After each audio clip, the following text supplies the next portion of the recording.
He's Rob Gronkowski, New England Patriots great, won 3 Super Bowls with them, a 4th with the Buccaneers, and he will be inducted into the tradition on November 20th. Rob, congrats on that honor, man. What's it feel like to get that honor of being a part of something so many greats through Boston sports have gone through? You know, it feels good, man. There's no doubt about that, and there's been so many greats that have been honored as a tradition. I mean, we're talking guys from Ted Williams to Larry Bird to David Ortiz to basically all the top New England Patriots over the last 20 years as well. So to be recognized in this category, to be getting this award from the Sports Museum, the tradition of Boston, it's just an honor, man. And I'm excited for the event. I'm excited for the night, and it's going to be a blast bringing back so many memories of my days in New England. Yeah, you grew up in Buffalo. By the way, congrats on being inducted into that Sports Hall of Fame.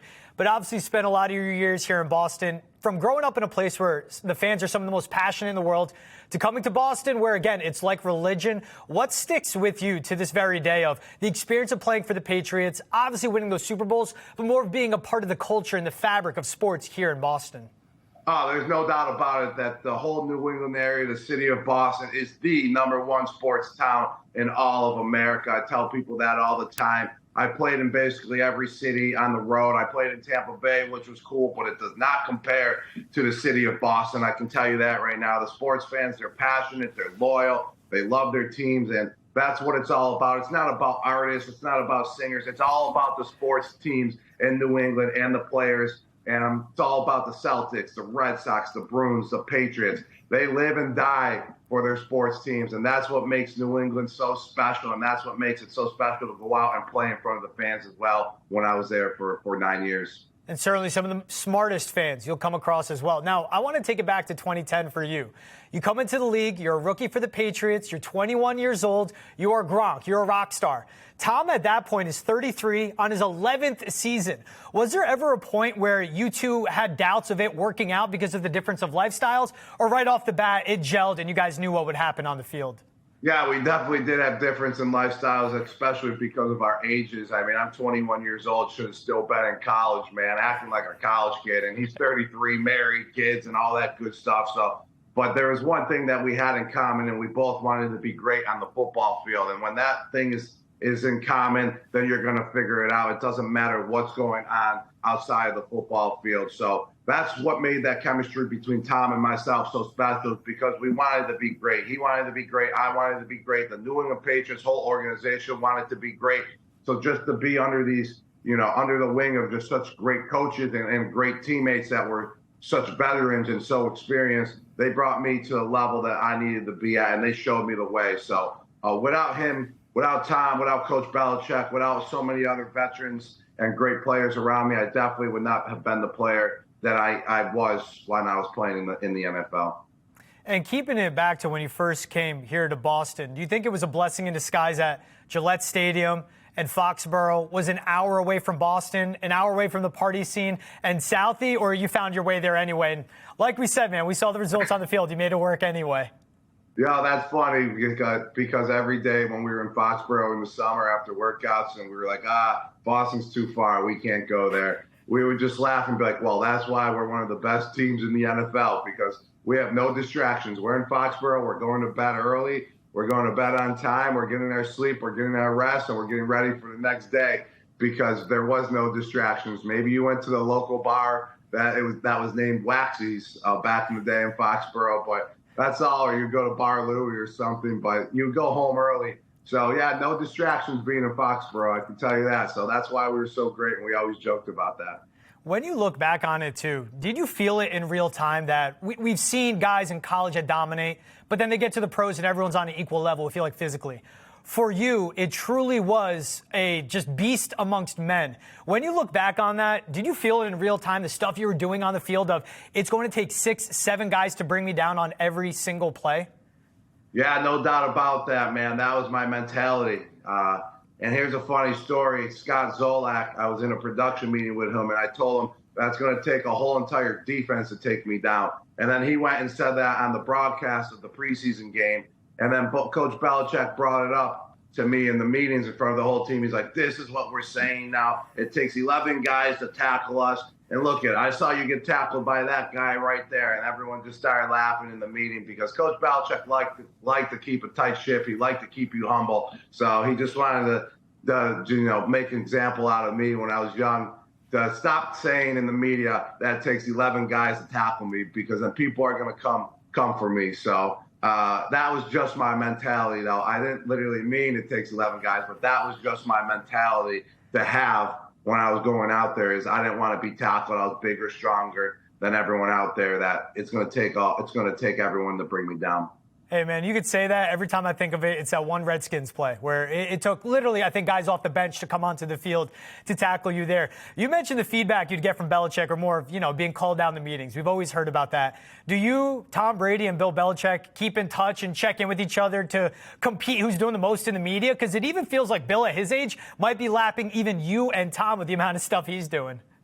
Well, it's a whole different ballgame now outside of football when you go into the next career. We're all hoping for the best for each other, and we're all under the same house as well. We all learn from each other. My experience in the NFL, I learned a lot from Coach Belichick and Tom Brady, and all that experience that I learned from them, I'm actually using, as an analyst on Sundays and everything like that. And I'm sure that they're using things that they learned from each other as well, being together for so long. So it just shows how much success that we had, is that there's like literally 15 guys from the New England Patriots roster that have prominent jobs in the media right now, national media jobs.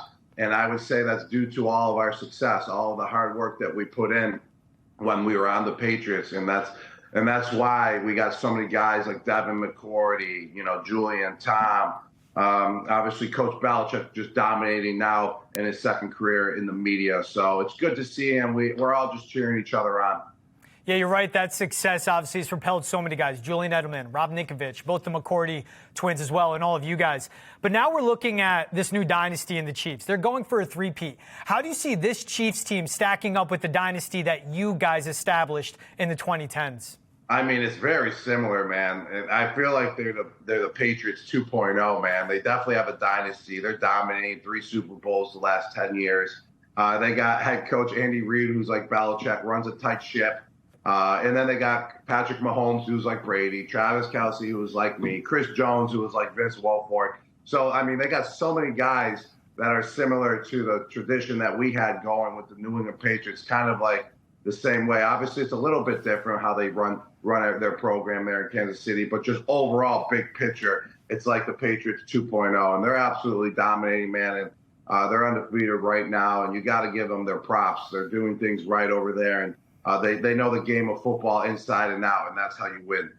And you mentioned it, and you're right. There's so many mirrors between the two teams. But I got to ask it, and I think it's the best question to ask every time. You are the greatest tight end of all time, but how do you think Travis Kelce stacks up with you?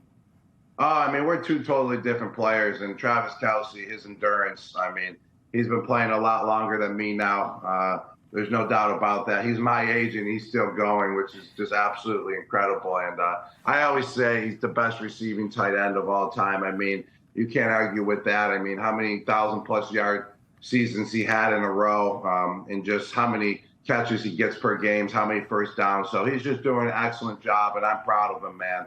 I really am. And just the way that he's still going, his legacy is just still growing out there on the football field. It's good to see. And it's just unbelievable just how much he's contributing to the Kansas City dynasty that's going on. Yeah, man. I mean, he was 16 yards away from 8 straight 1,000-yard seasons. I'll say it for you. You're the greatest tight end of all time.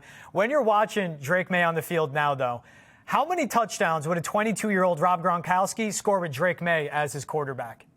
22-year-old Rob Gronkowski, well, I scored 18 that year. So I would say I would score it because he's just a young buck. Because Brady knew, Brady was experienced, and he knew how to read a player right away. I would say Drake Maye, he's getting there. So in his rookie season, 22-year-old Rob Gronkowski, I would say I would have had 14 touchdowns with Drake Maye. All right. Hey, that's more than you had your rookie season, but not eclipsing that amazing following year as well. Rob, congrats again on the honor of getting into the tradition. People can find you November 20th at TD Garden for that honor, man. Congrats on everything you accomplished here at Boston. The fans still love you. I think football fans across the country still love you. Appreciate you taking the time, man. Thank you, man. I'm excited for the tradition, and I can't wait to receive my award. And it's just an honor to be there, man, and recognized with so many great Boston iconic athletes. It's unbelievable. And hey, you kept it, in line and disciplined when you were down in Foxboro. TD Garden, right outside of Causeway, plenty of bars to celebrate after. Well, we got to make up for it being in Foxboro for so long. So let's go, baby. Let's do it. Congrats again, Rob. Thanks for the time, man. Thank you.